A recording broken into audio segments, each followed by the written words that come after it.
Boa noite. Já não vou levar puxão de orelha em casa porque eu dei boa noite. Vamos, sem demora, sentados mesmo, vamos abrir nossas Bíblias na carta de Paulo a Tito. O capítulo é o 2, os versículos de 1 a 10. Tito 2, de 1 a 10. Logo depois de Timóteo, pode ter certeza que tem aí na Bíblia, você vai achar.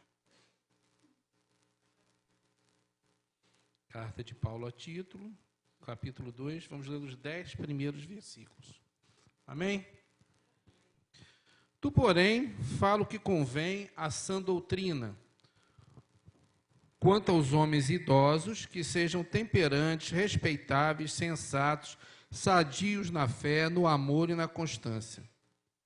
Quanto às mulheres idosas, semelhantemente, que sejam sérias em seu proceder, não caluniadoras, não escravizadas a muito vinho, sejam mestras do bem, a fim de instruírem as jovens recém-casadas a amarem ao marido e a seus filhos, a serem sensatas, honestas, boas donas de casa, bondosas, sujeitas ao marido, para que a palavra de Deus não seja difamada. Quanto aos moços, de igual modo, exorta-os para que em todas as coisas sejam criteriosos. Torna-te pessoalmente padrão de boas obras.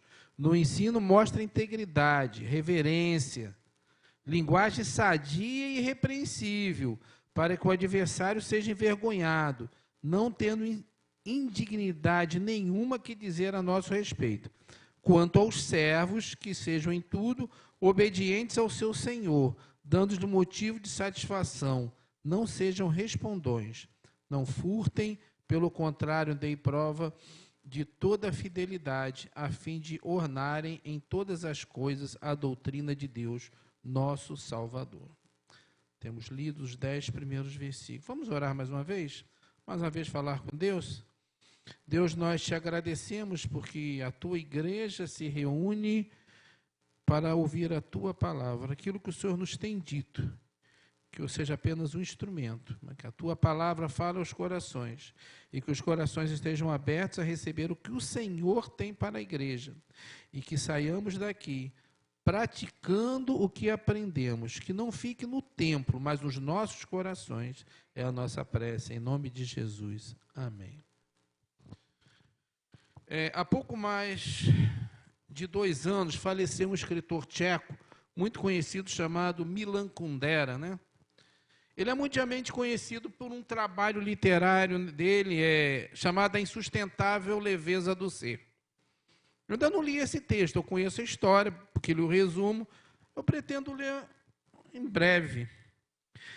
E esse texto, ele fala sobre uma dicotomia filosófica entre como é insustentável, algo que você não consegue carregar, né? É o peso do comprometimento, da responsabilidade e a leveza da liberdade e da despreocupação.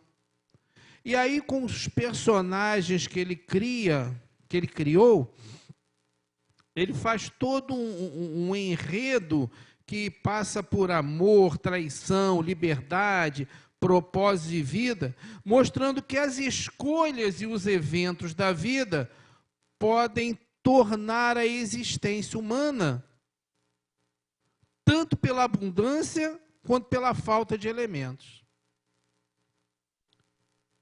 E aí, sob esta premissa, parafraseando Kundera, nós podemos também, como eu li um texto há alguns anos atrás, bons anos atrás,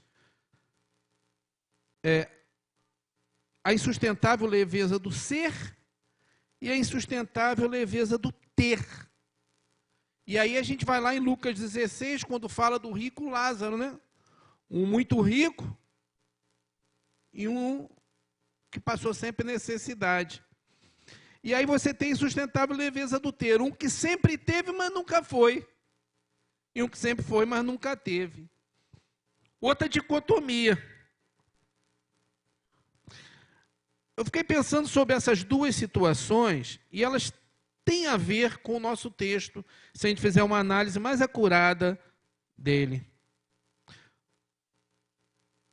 Vamos remeter ao que Paulo fala a Tito, que significa o estar como parte integrante do corpo de Cristo, a igreja, e ser um instrumento dentro desta comunidade em que vive. Ou seja, uma nova dicotomia, o ser e o estar, ou seja, o participar. Só um jogo de palavras. Uma combinação de verbos. Mas que traz profunda meditação se nós olharmos com mais atenção esse texto. Paulo, entendedor do verdadeiro chamado do que é ser cristão, do que é estar, mas também ser. Alguém que sofreu um esvaziamento de si mesmo, porque se a gente olhar a história lá em Atos dos Apóstolos, Paulo era perseguidor de cristãos. Ele consentia na morte daqueles que seguiam a Cristo. Mas teve uma mudança radical na vida. Ele mesmo escreve lá no capítulo 12 de Romanos, que diz que para nós não nos conformarmos com o mundo, mas nos transformarmos pela renovação da mente, para nós podermos experimentar qual seja a boa e agradável e perfeita vontade de Deus. Porque às vezes a gente fica tão preso nas ideias antigas, que a gente esquece de olhar para frente. A gente só olha para trás e para os lados, mas esquece de olhar para frente. E não vê novas expectativas, novas ideias. Paulo deixou a vida de perseguidor para ser perseguido. Era um homem nobre. Vivia na riqueza e passou a viver da ajuda dos que davam a ele. Passou a viver segundo a palavra de Deus. E aí você observa interessante que você pega lá em Atos 9:16, quando o próprio Jesus fala a Ananias, né? Eu vou mostrar quanto ele deve padecer pelo meu nome. A missão de Paulo já estava decretada, você vai sofrer pelo meu nome.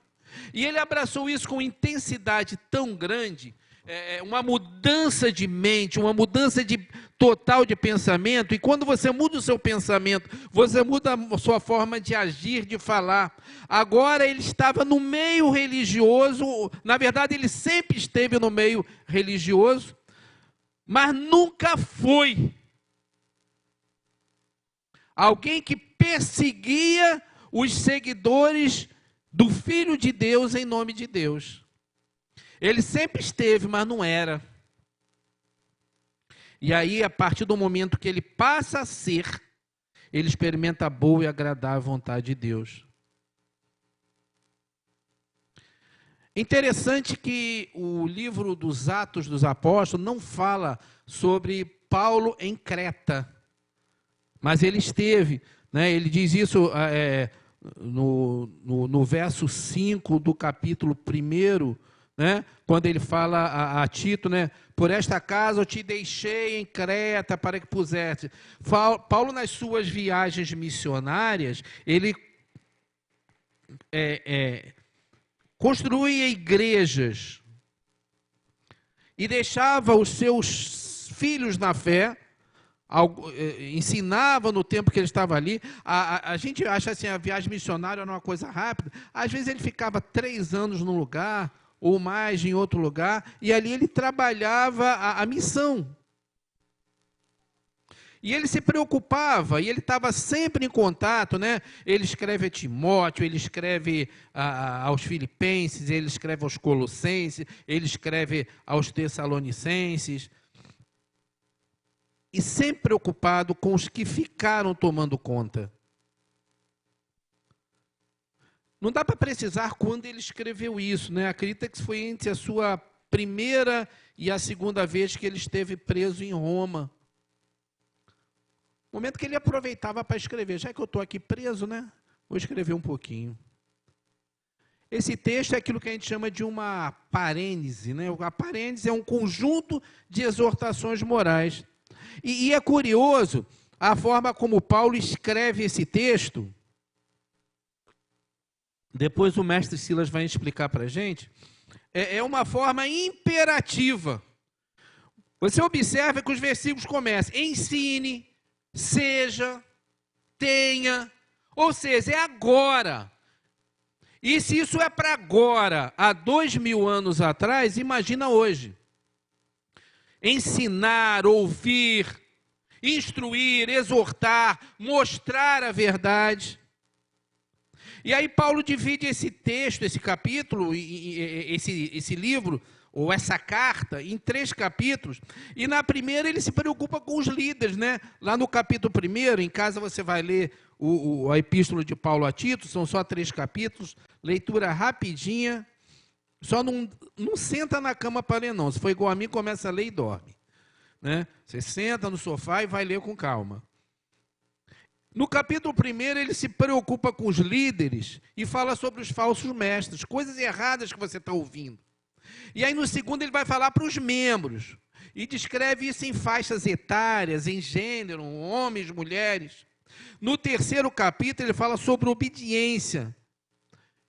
Obediência é algo tão importante, cada vez mais deixado de lado.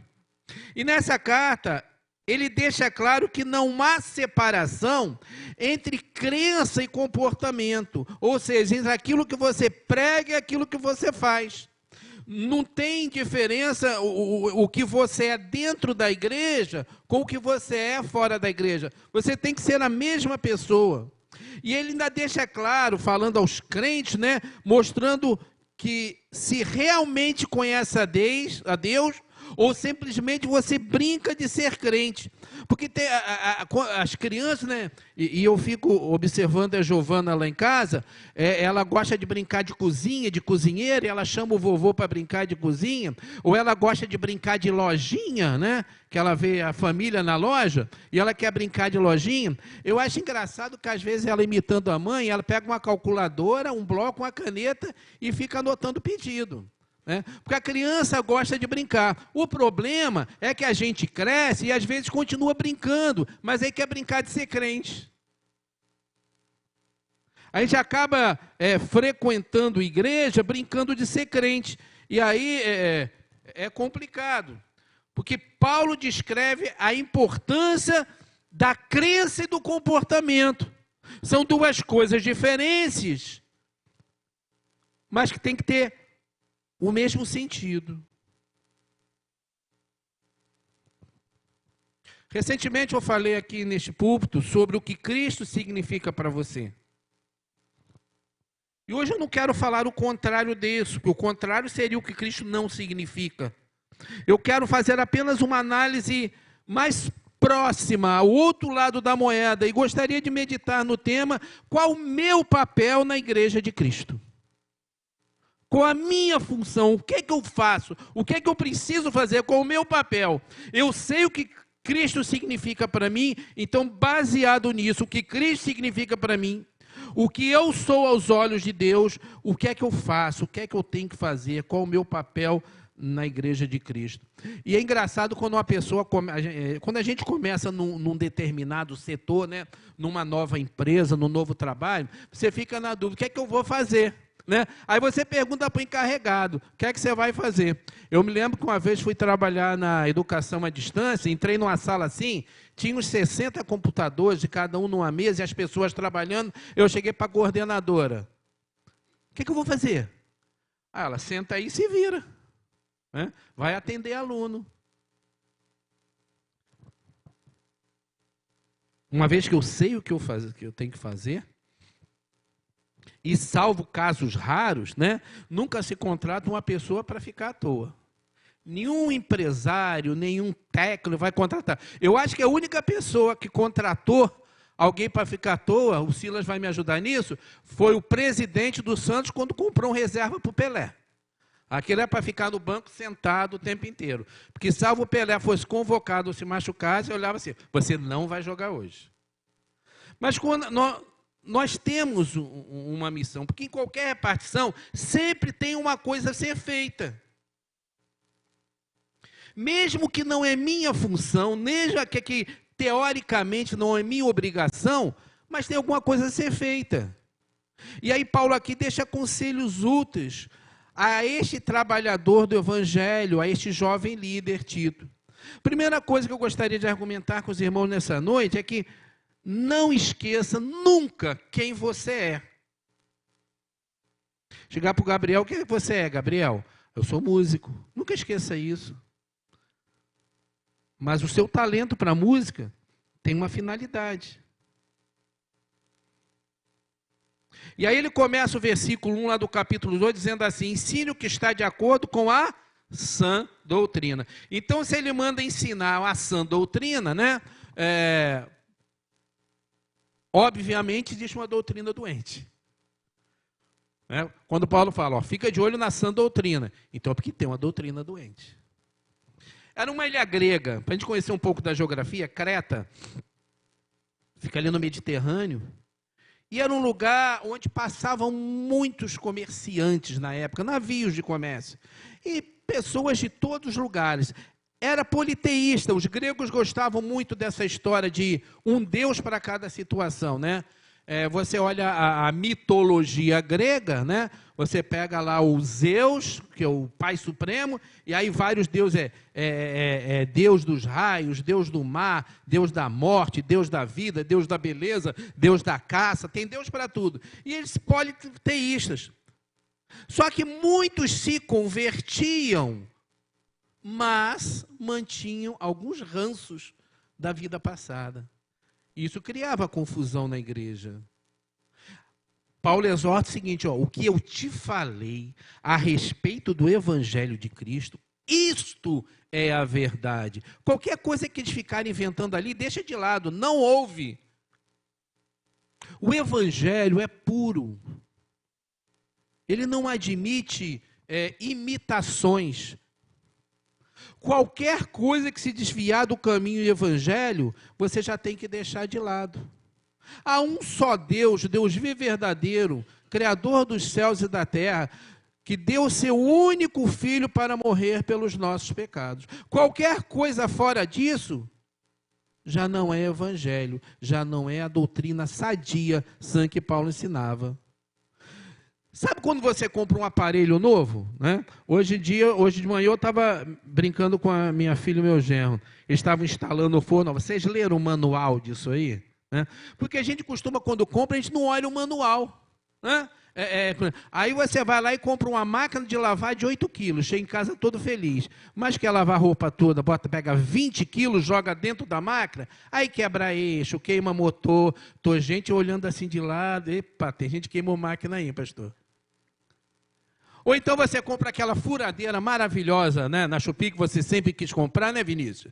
Aí você vai, 110, você liga no 220. Aí começa a sentir um cheirinho de borracha queimada. Que estranho, queimou. Porque você não leu o manual, porque você não seguiu as instruções, porque você não andou como deveria andar. E é isso que acontece, porque eu tenho a palavra de Deus que me diz o que eu devo fazer, como eu devo andar, para ter uma vida sadia, tranquila. Mas eu começo a procurar ideias diferentes. E aí começo a me arrepender do que fiz. E é sobre isso que Paulo fala, para ele se manter firme no que ele ouviu. Porque a pregação do Evangelho, isso é eterno, isso não vai mudar. Cristo deu a vida por mim, Ele deu a vida por você que está nos ouvindo hoje. De uma forma amorosa, Ele nos chama para estar ao seu lado. Aí eu posso dizer, não?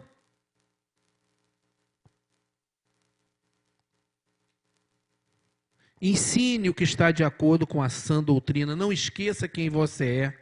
Eu não posso simplesmente negar a Cristo para ganhar vantagem. Eu amo a Deus, mas não é bem assim. O pessoal lá onde eu trabalho não é muito chegado nesse tal de Jesus. Então eu tenho que ficar bem com eles, né? Como diz a gente, eu não sei nem se tem essa gíria ainda de ficar bem na fita, né?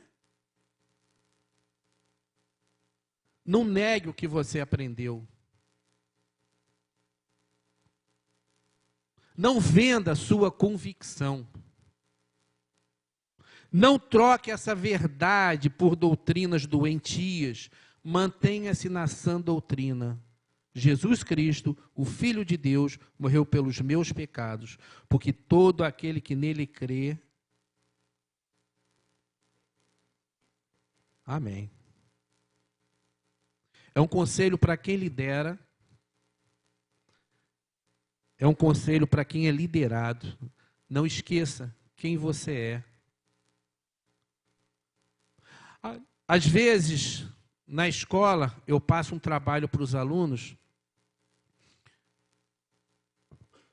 e assim uma maneira de estimular, a gente fala isso, né? Uma maneira de estimular o companheirismo, na verdade a gente quer corrigir menos trabalhos, né? Estimular a vivência social, o compartilhar dos saberes, mas é melhor corrigir 10 trabalhos, corrigir 50, né? E aí, no dia de entregar o trabalho, é sempre a mesma história. Desde que eu era aluno, é sempre a mesma história. Você fez o trabalho? Não. Por que você...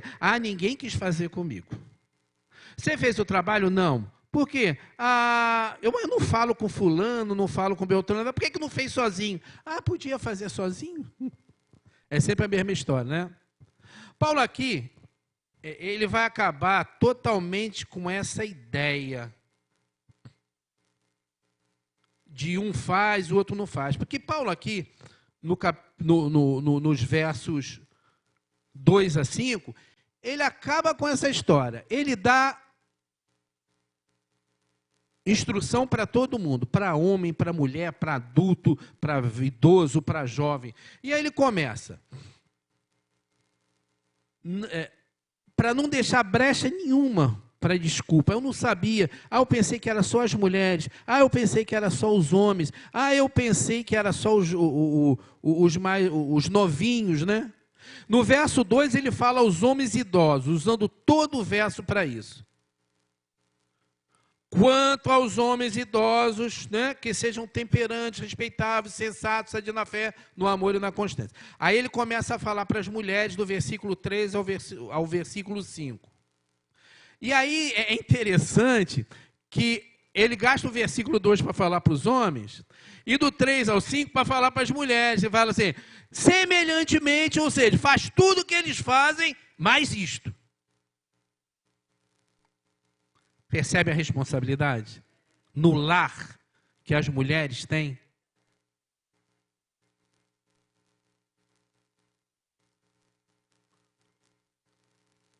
Porque são as mulheres que, queira ou não queira, que passam mais tempo com os filhos, que educam, que ensinam, preparam. Que responsabilidade enorme. Quando traz os filhos para a igreja, quando traz os filhos para a escola dominical, isso é para os pais e para as mães. É melhor você acordar domingo de manhã, trazer seus filhos para a escola dominical, do que lá na frente ter que gastar o domingo inteiro fazer uma visita em um presídio. Pesado isso, né? Mas é a realidade.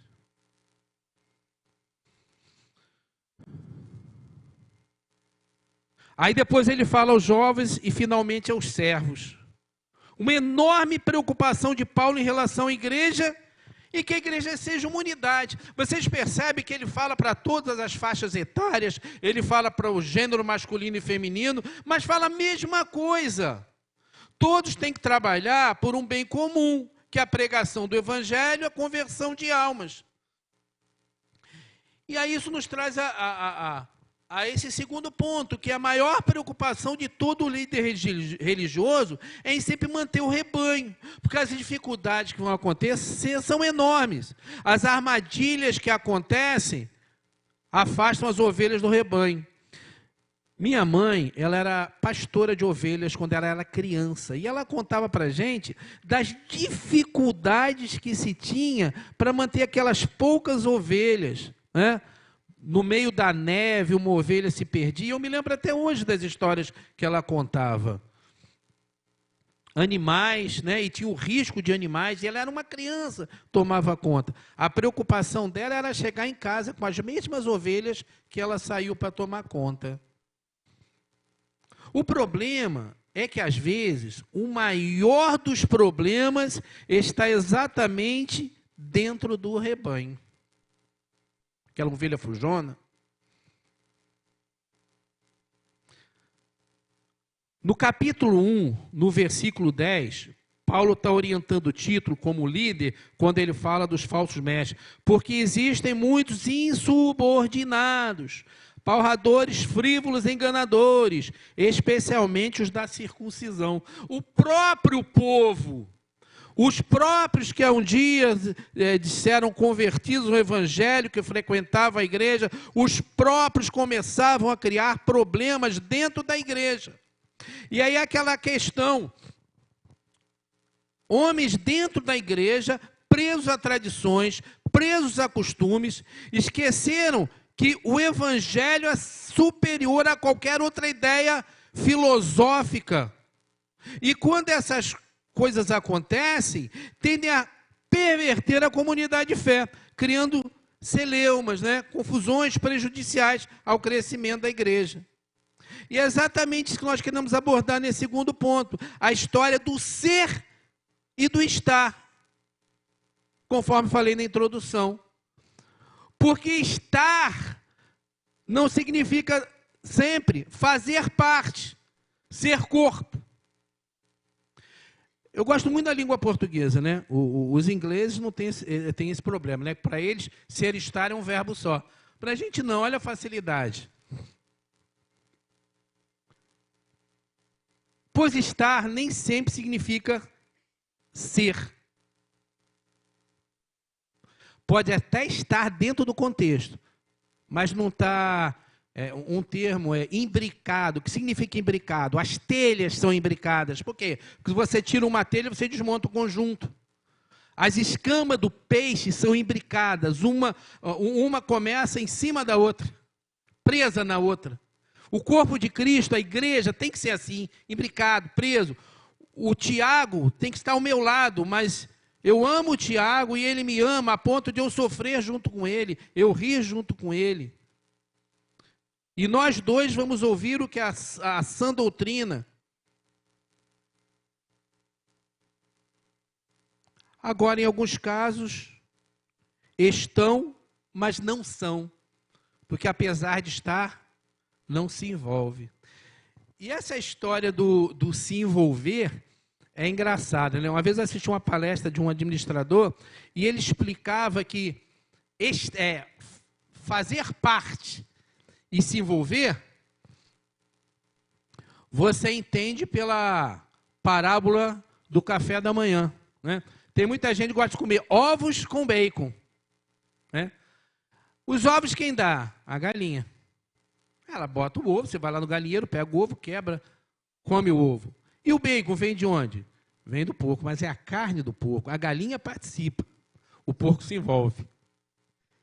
Ele dá a sua carne, ele dá parte de si para o todo acontecer, funcionar. Então existe uma diferença entre ser e estar. E aí eu pergunto, para foro íntimo, e para você que nos ouve pela internet, você é ou você está? Você tem sido ou você tem simplesmente estado? Porque a diferença se reflete em nuances, em pequenos detalhes que vão gerar uma importância gigantesca. Porque mais do que estar, e é necessário estar, mas mais do que estar, é preciso ser parte.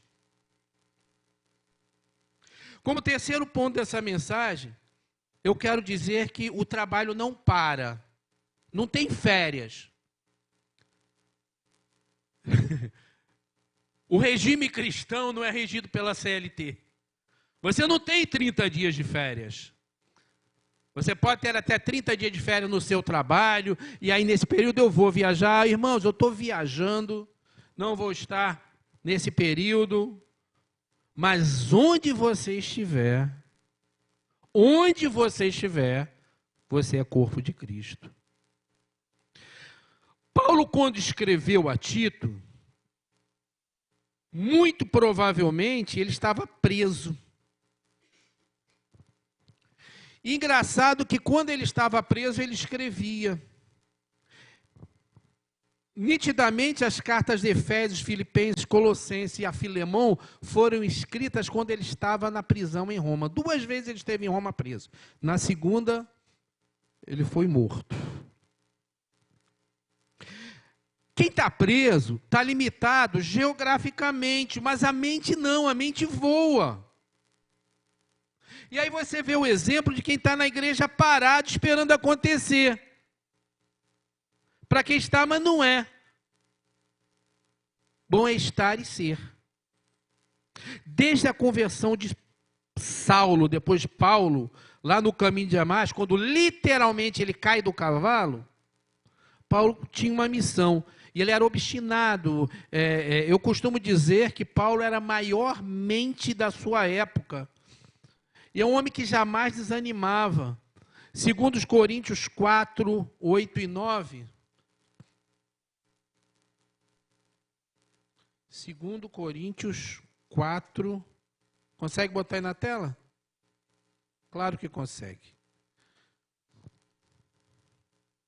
Em tudo somos atribulados, porém não angustiados. Perplexos, porém não perseguidos, porém não desamparados. Abatidos, porém não destruídos. Esse era Paulo. O exemplo. Exemplo para nós. Porque quem está em Cristo, meus irmãos, é nova criatura. Independente das dificuldades, ele precisa permanecer firme. Às vezes a gente está assim meio cansado, fica sério, para de falar com as pessoas. Você está meditando, você está pensando. Porque o problema é quando a gente está muito cansado, muitos trabalhos, a gente acaba falando mais do que deveria. Então, às vezes é preciso se recolher. Meditar, orar, pensar. Ali na prisão, e as prisões romanas, não tinha muito esse negócio de direitos humanos, não. O negócio era complicado. Segundo os historiadores, eram locais cruéis e insalubres, muitas vezes subterrâneos sem ventilação, sem condições de higiene e sem celas individuais, com o objetivo de punir e aterrorizar. Mas Paulo estava ali. O que é que ele tinha? Ele tinha uma caneta e papel. E uma vontade enorme de pregar o Evangelho. A gente tem tudo.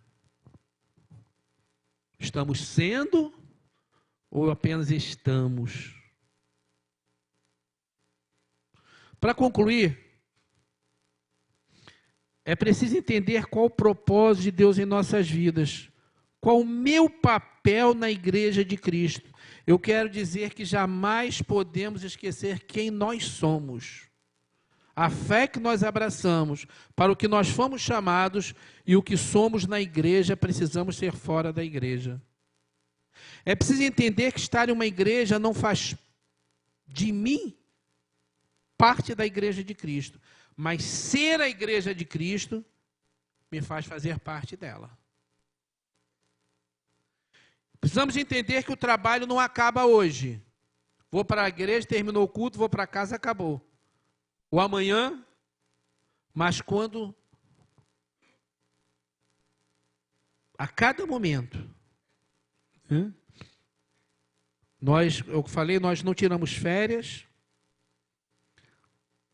Nós não somos igreja apenas nos cultos, mas em todos os momentos. Porque um dia a gente vai se encontrar com Deus. Isso é certo. Não tem como fugir. E nesse momento eu quero muito poder repetir as palavras de Paulo. Combati o bom combate, acabei a carreira, guardei a fé. Que Deus nos abençoe e que a cada dia nós estejamos reconhecendo a importância que Deus tem nas nossas vidas e a responsabilidade que nós temos como igreja de Cristo. Amém?